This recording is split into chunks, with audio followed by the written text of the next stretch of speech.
Hello, everyone. Welcome to Wingcat Sports, and it's the Red Wing Weekly Breakdown. And as the March collapse of the Red Wings is in full swing, there is still a glimmer of hope if they can figure out what they need to do.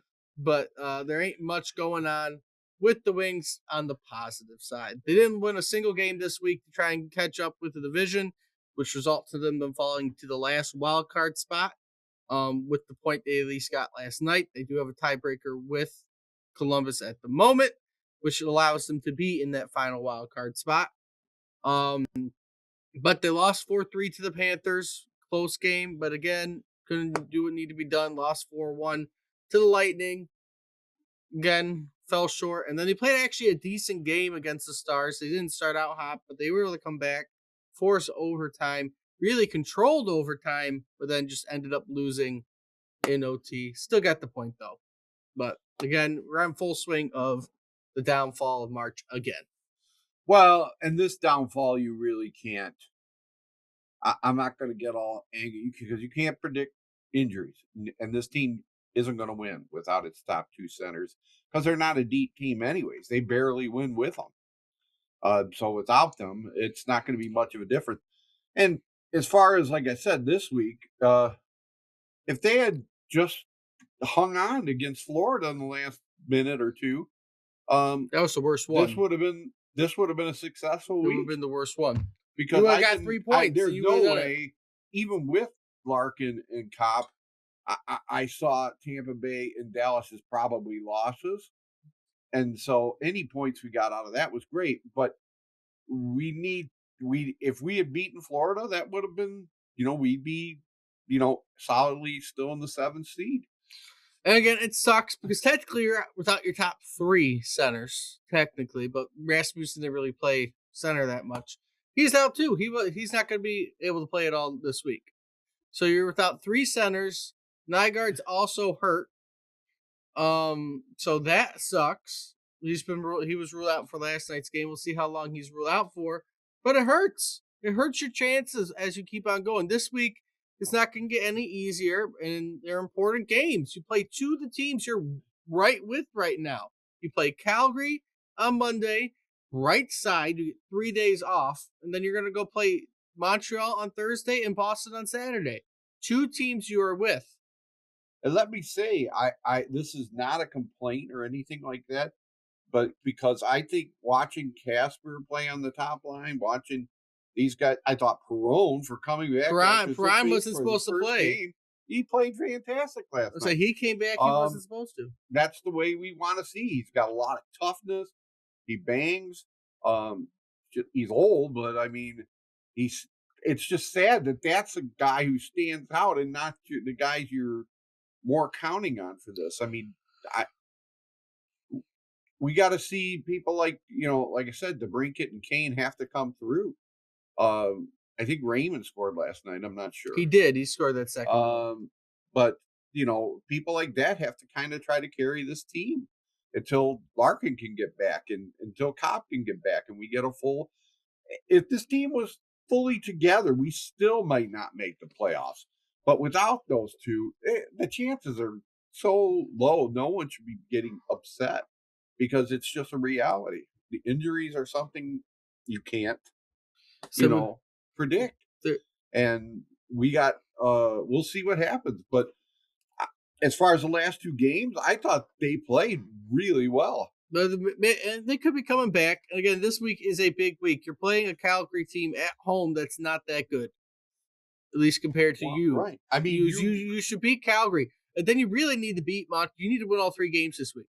Well, right. Because Montreal and Boston are right there with you. Of that? Montreal and Boston are right there with you.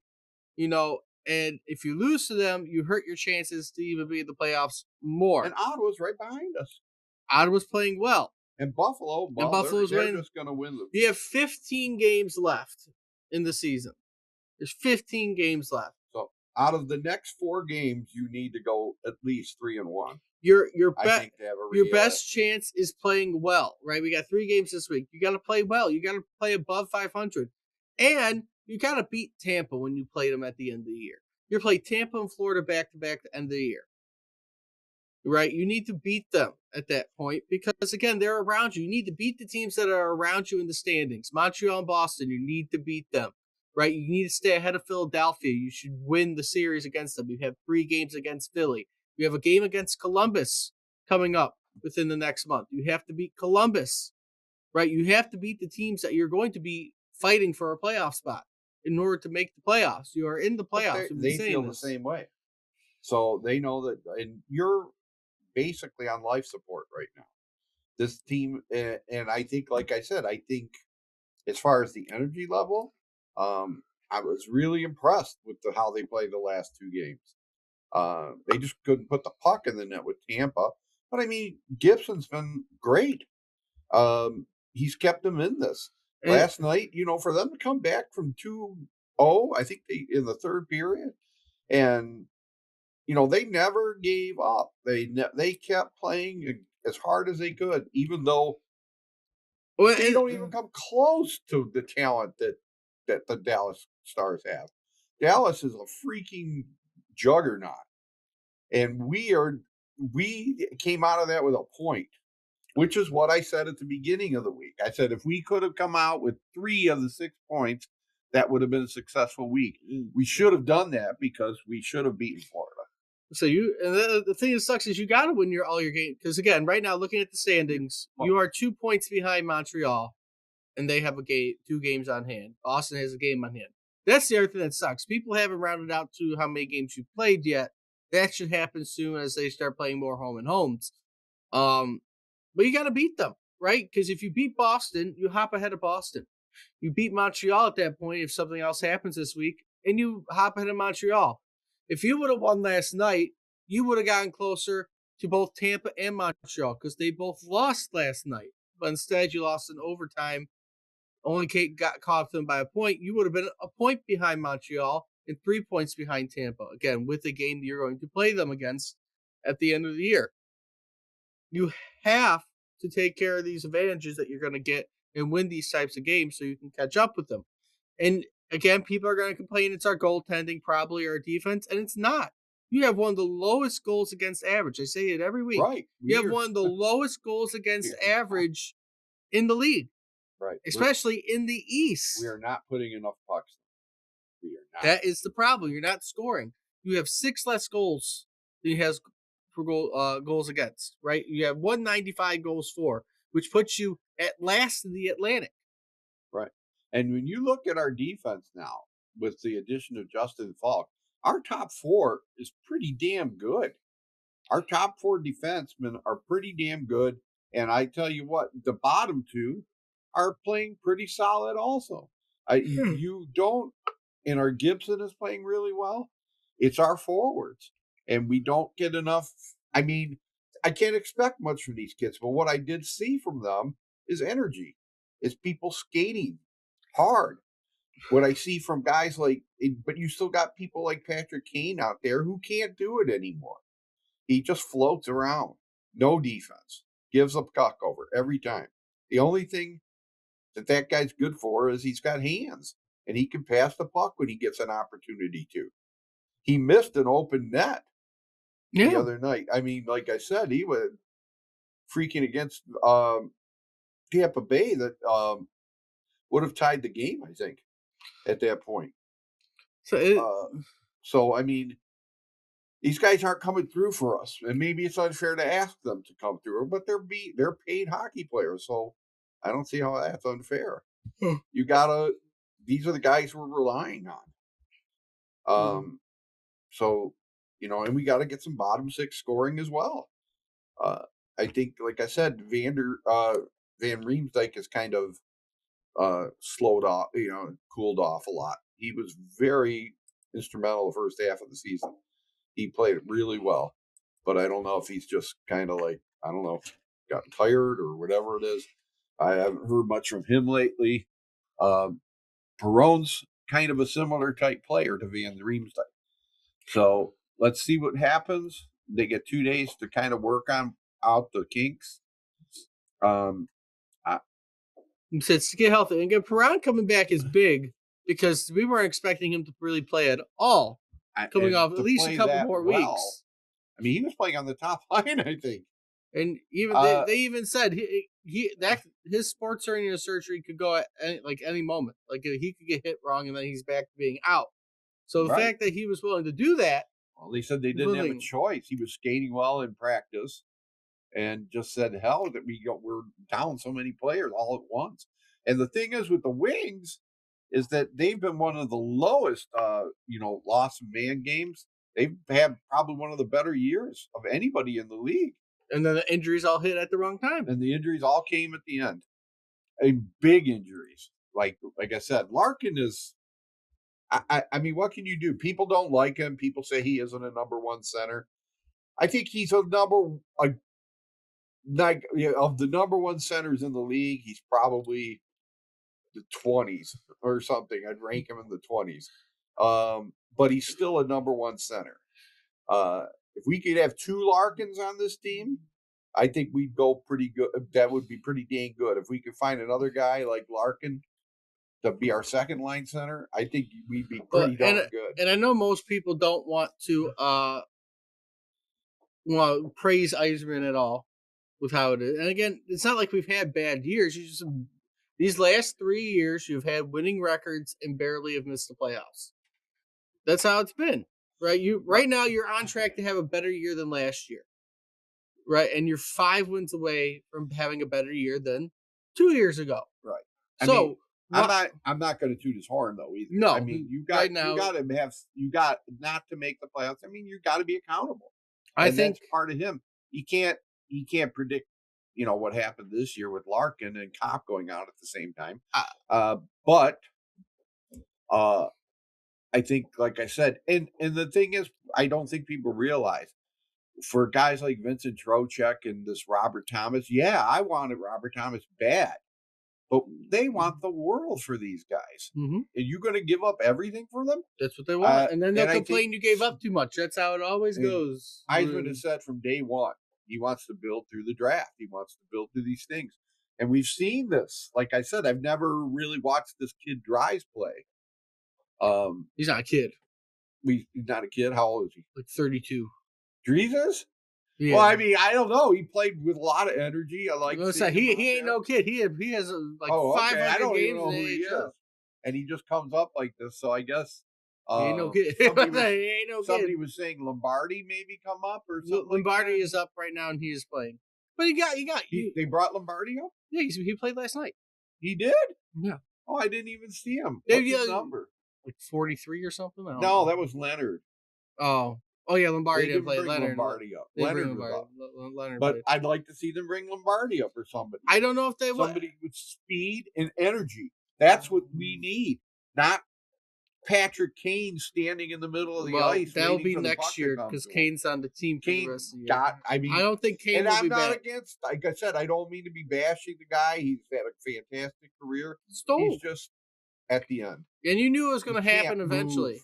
I was like, I'm laughing at all these, at anyone who I thought that before the Olympics, thought he could play, and then watching those Olympic games, I'm like, Patrick Kane would be like watching people go by him the whole goddamn time. And as you went by year basis, you knew this was eventually going to happen. Right. I mean, on the power play, he's less of a liability. But I mean, where are you going to put him with anybody? I wouldn't even throw him out there for 3-on-3, and yet, like I said, occasionally he makes the play. I think what he'll do is he'll play one more year. I think he'll make a deal with Chicago, play one more year, and then he'll probably retire. Whatever his last year in Chicago. I think he'll play his last year in Chicago. That would be great. I think he will. I think he'll, whenever it's time, because either he'll keep signing here until he wants to retire, and then his last year will be in Chicago, or something else will happen. But I think his last year probably will end up being in Chicago. And again, it's probably that time. As much as I like Patrick Kane on the team, he's slowed down a lot. And he's getting older. A lot. And he plays no defense at all. Looking at the stats he has, and if anyone pressures him, he coughs the fuck up. Looking at the stats he has, he's played 52 games this year, right? And through 52 games, he has 38 points, which really is not terrible, but Not what he was doing. What we had the past couple of years, where he was scoring. He was almost a point per game. He's under that now, and again, slowing down. He's good at helping get the puck in the net, but he hasn't been scoring goals. He has a -2 plus minus, which I don't really care about that stat as much because that's sometimes fairly inaccurate to how people are playing. Like James Van Riemsdyk, 15 goals, 13 assists with the -14 plus minus. So, he has played well, but he has a terrible plus minus. Or Sandin Pelikia with a -21. Right. I mean, again, Right. For defense, it's kind of a little bit more accurate, but at the same time, it all really depends on what's going on. Are they power plays? Are they not? Yada, yada, yada. Right. So plus minus isn't the greatest stat. I don't think Pelika's played the last couple of games. I don't think he's been playing as much. I think they've kind of which, like I said, I think he started to hit a good first year, a good taste of the NHL. We'll see how he goes from here on out. I think he started hitting a wall, and that's why they stopped. I think he knows he needs to get stronger. I mean, bigger, and he's been playing. I think. Hold on, let me. Who knows? Well, like I said, the Wings are a team without really any elite players. They have a lot of good players, a lot of middle six kind of players, very few. I mean, who would you say on the whole entire Wings, outside of maybe Lucas Raymond, would you say is a first line player on a Stanley Cup team? We don't really have anybody. Again, it depends on where you want to put Larkin. You put him Larkin on the wing, is a very good number 2 center, very good. And he's a passable number 1. But like I said, if I could have another guy just like him, even DeBrinket's having an amazing year. He's 33 goals so far. It's just, again, it sucks. It sucks where we're at right now because you want to be positive, but the past has shown that the past 2 months of March have not been favorable, and you're struggling again. So most Wings fans right now see us as probably going to be sitting around, well, I guess if you accurately play it how you would, you're going to be sitting around 40 wins probably by the end of March, which honestly is not bad, but not where you want to be to make the playoffs. Because 40 wins around the end of March gets you how many in April? That's what we got to figure out. Well, 1, 2, 3, 4, 5, 6, 7, 8. 8 games in April after that. So let's say you win 4 more games this month, which would suck, but that practically is 1, 2, 3, 4, 5, 6. We know if we went through this, you're going to have to be a few games above 500 and hope some other teams suck. So I just don't see a pathway to the playoffs. If somehow you win 4 games this month, which means you go 4-3 through your next 7 games in March.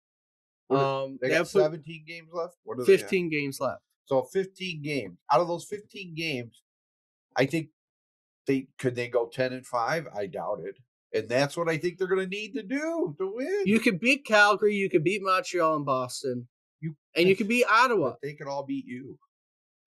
If they lose to Calgary, I think that's dead. They're dead. If they lose 4 straight and they lose to Calgary, yeah, they're dead. I think that they're just dead because Calgary's a team you almost, when you look at the must wins on this thing, out of the next 4 games, they have to win at least 3.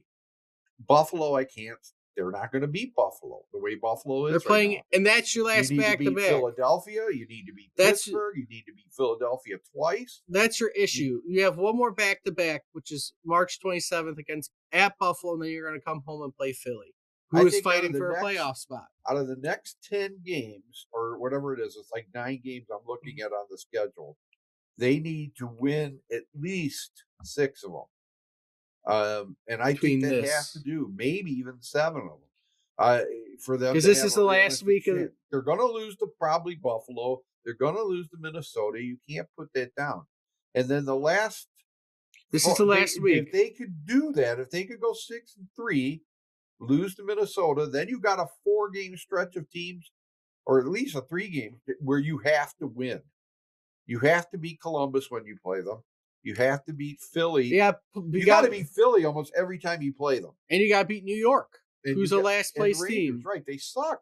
You got to beat the teams suck. You got to beat suck. Columbus. You got to beat New Jersey again. You need to win as many games. You got to at least go 2 out of 3 against Philly. I think you almost have to sweep them, and you have to be a Pittsburgh team that's being beaten up, right? You have a lot of games where you have to win. I don't. And you're not winning. If we were at full if we had our full lineup, I think we'd have a decent shot. I think we should beat most of these teams outside of Buffalo and Minnesota. I don't see anybody we really can't beat.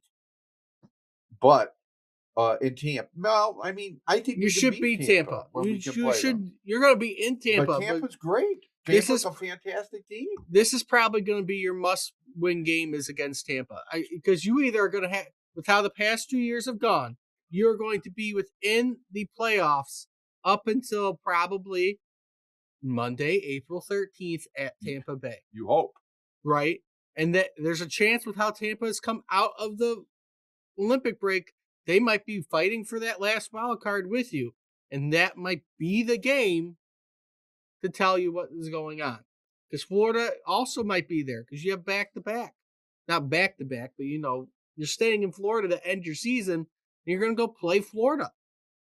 It's the last game. And then you're going to be fighting for it. Because standing-wise, again, you're sitting. You're hoping that, other teams lose so you can catch a break, and that's not what's been happening at all this year. So they're at home Tuesday against Calgary. Yeah, you're home all week. Well, that should be a must. Well, you're home all week. You don't got to travel. Again, right now, standing-wise, you're a point up on Columbus, 5 points up on Ottawa, 6 points up on Philly. And Florida's climbing, but they're pretty far out. Like, a miracle has to happen for Florida to have a chance to be in the playoffs. So right now, you're only sitting comfy 1 point up because you lost 3, right? But again, best case, Tampa loses a couple games because they've been struggling coming out of the break. They're 3-7. You are 4 points behind them. They are the team you can catch in the division. Not that you want to be in the division. You also want to be in the playoffs. But they're the team you can catch. We're below Boston. You're below Boston. Right. But again, you beat Boston when you play Boston. Right. Yep. You'll be fine. So we'll see what ends up happening throughout this week. A longer video than we usually make the Red Wings, but lots going on. But no, if you like what you see, like, comment, subscribe. Let us know what you think about the Wings, what they could do this week, what the rest of the season looks like. And until next time, see you everybody.